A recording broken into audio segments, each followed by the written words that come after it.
The resultant focal length of the combination of two lenses separated by a distance d, the resultant focal length f, to find that the formula is 1 by f equal to 1 by f1 plus 1 by f2 minus d by f1 f2. Here f1 f2 are the focal lengths of the two lenses and d is the distance between those two lenses. To derive this formula, we have to discuss some results when the lenses are separated by a distance d.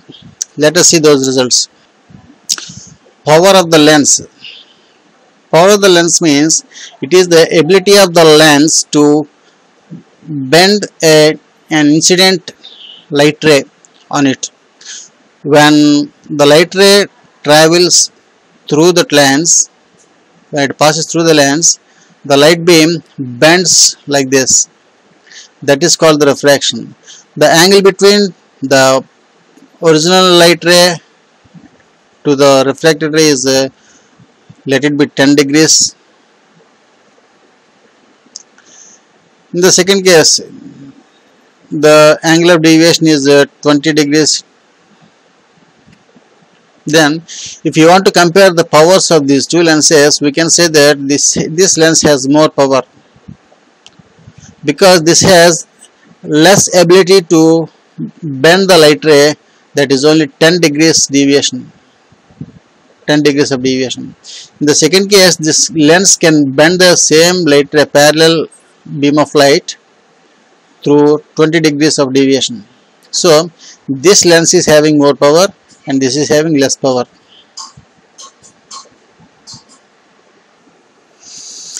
In the case 1, this refracted ray cuts the principal axis at point, let it be F. Then the focal length is, this is the focal length, let this focal length be 20 centimeters. Let us assume. In case of second lens, this is the focal length, focal length be 10 centimeters. Then it is very clear that if the power of the lens is less, the focal length is more. If the power is more, focal length is less. Therefore, power is inversely proportional to inversely proportional to the focal length. Inversely proportional to the focal length. So we can say that P equal to 1 by F. P equal to 1 by F.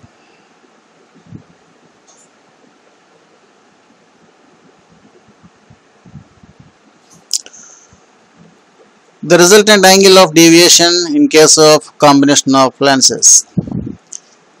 Consider a single lens. A parallel beam of light is passing through this lens. Then this is the refracted ray. The angle of deviation be 10 degrees. Now consider two lenses which are in contact with each other and same parallel beam is passing through these two lenses.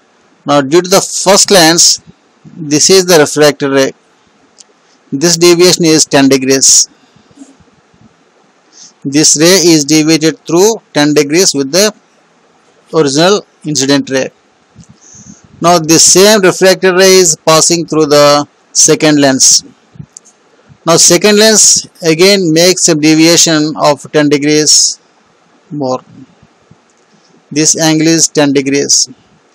Therefore, the total deviation due to the combination of these two lenses will be 10 plus 10, 20 degrees. This total angle is 20 degrees.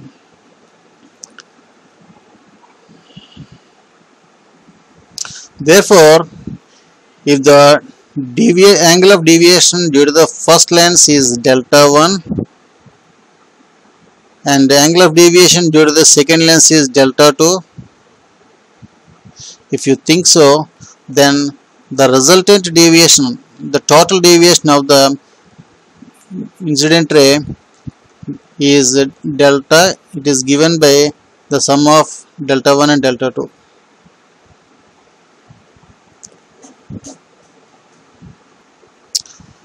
the relation between H, F and delta. Here H is the height of the incident ray, height of the parallel beam with respect to the principal axis, that is height H, and F is the focal length of the lens, and delta is the angle of deviation. If this angle is delta, this is also delta because these two are parallel rays and alternate angles must be equal, therefore this is delta. From what is tan delta? Tan delta equal to H by F. H by F. If this parallel beam of light is close to the principal axis, it comes close to the principal axis, then this delta becomes very small. By applying para-axial approximation, we can say that tan delta can be taken as delta equal to H by F. This is the relation between angular deviation, height of the parallel beam and the focal length.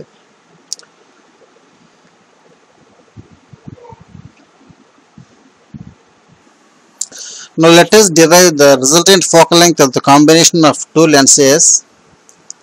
When two lenses are in contact with each other, then the optical center will be at the middle of these two. This is the optical center. So the focal length, image distance and object distance will be measured from this point only. This will be the optical center of this system. If the lenses are separated by distance d, then where will be the optical center? Let us see where is it. This is the incident ray AB. This ray incident on the lens at point B at height h1, and this incident ray undergoes refraction due to the lens 1. This is the refracted ray 1. Then angle of deviation is, let it be delta 1. When this refracted ray enters into the lens 2, that undergoes refraction once again. This is the final refracted ray. This final refracted ray cuts the principal axis at point F. Now the angle of deviation due to the second lens is delta 2. Let us say it is delta 2.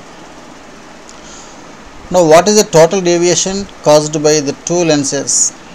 Let us see. This is the incident ray, it is parallel to the principal axis, and this is the final refracted ray. These two meet at point G, and the angle between these two gives the total angle of deviation. So this delta equal to delta 1 plus delta 2. Delta equal to delta 1 plus delta 2. Now h1 is the height of the point of incidence in case of lens 1, and this h2 is the height of incidence, point of incidence at in case of lens 2. This is h2. Let this point be p1, this is point p2, this is p1, and this is point p2. Now p2b is h1, p2c equal to h2. Now let us find what is h1 minus h2. h1 minus h2. h1 is p1b. p1b is equal to p2e. p2e minus p2c. h1 minus h2 equal to p2e minus p2c. p2e is nothing but h1, and p2c is h2. When this difference is equal to EC, CE. H1 minus H2 equal to CE. Now let us consider triangle CEB. CEB is a right angle triangle. Here the angle is delta 1. Then what is tan delta 1? Tan delta 1 equal to CE by BE. BE is the distance between two lenses. Therefore, CE by D is the tan delta 1. Implies CE equal to D times tan delta 1. D times tan delta 1. When this incident ray come closer to the principal axis, delta 1 becomes very small. When the incident ray comes closer to the principal axis, this angle becomes very small. By applying para-axial approximation, we can replace tan delta 1 by delta 1. D delta 1. This is H2 minus H1. H1 minus H2. H1 minus H2 equal to D into tan delta 1. From this, what is H2? H2 equal to H1 minus D times delta 1.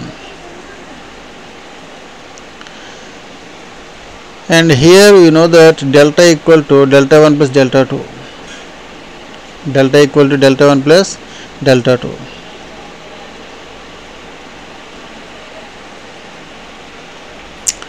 Delta equal to delta 1 plus delta 2. Delta can be written as H1 by F. Here F is the resultant focal length of the combination of two lenses. Delta 1 equal to H1 by F1. Delta 2 equal to H2 by F2. Now let us replace H2 by H1 minus D times delta 1.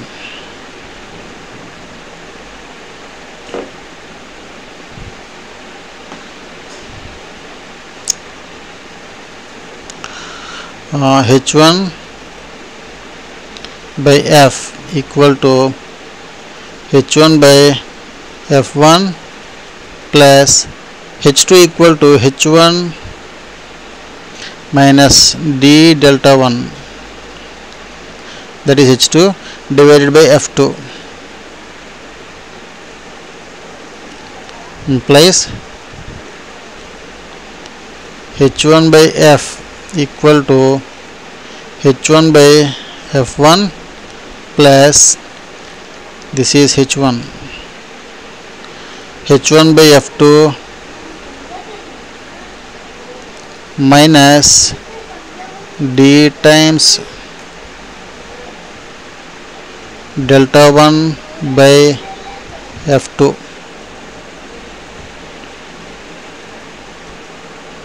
implies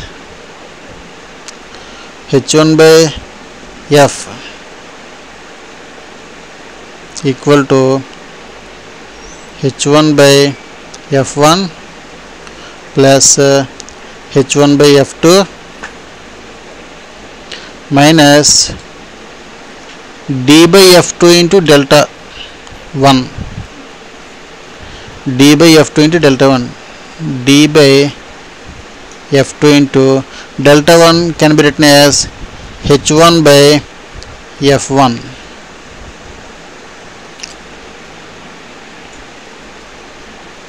implies H1 by F1 plus H1 by F2 minus dH1 by F1 F2. We can cancel H1 in all the terms in the numerator.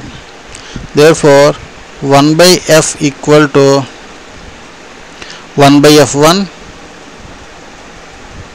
plus 1 by F2 minus D by F1 F2. D by F1 F2. This is the resultant focal length when two lenses are separated by distance d. This formula is applicable only when rays are incident on the lens 1 from infinite distance.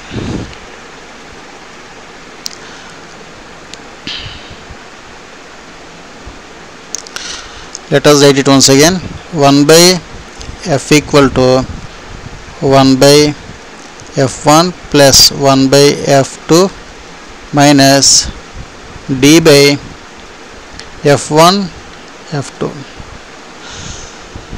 This is the resultant focal length 1 by f. Now what happens if the d is increased? If you increase the d, the distance between two lenses is increased, then what happens? This term is fixed. 1 by f1, 1 by f2, these two are fixed. Therefore, if you increase d, the value of 1 by f is decreasing. 1 by f decreasing means that it is nothing but the power of the lens. Power of the combination of lens will be decreasing. Therefore, finally, if you increase the distance between the two lenses, the power of the combination of two lenses will be decreasing. This is the result. Thank you.